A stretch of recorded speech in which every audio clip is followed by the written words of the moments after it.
You may have heard of Forrest Gump. What's the matter, Mom? But did you know that last week Italy found its own Forrest Gump? That's right, his name is Vincenzo. Hey, Vincenzo, play me a tune, eh? Well, we actually don't know his name, but it's much easier to visualize the story. Plus, I like Vincenzo. So Vincenzo is from Como, and one day he had an argument with his wife. What Vincenzo decides to do next is to... What is this noise? What are you doing? I'm making a video. No, this nonsense. The videos have to stop. Stop! Let me take you outside. After the scandal, Vincenzo decided to go for a walk. So he walked, and he walked, and he walked. The police found Vincenzo a few days later.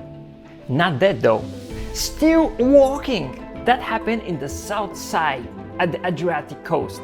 Vincenzo was spotted wandering the streets of Fano at 2 a.m. That's 450 kilometers away from his home.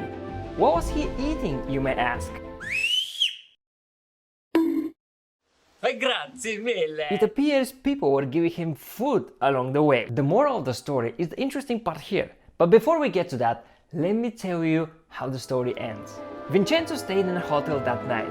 He had to pay his accommodation and a 400 euro fine because there was a curfew in Fano at that time. The next day, his wife drove 450 kilometers to pick him up. It would be right to say that everyone can take a different conclusion from this story. Women would say, don't argue with your man. Men would say, everything's possible. But to me, this story reminds me to the people I talked to in the past, which said, I don't have enough money to travel. Traveling is too expensive. To me, this story shows how little is actually needed to do something.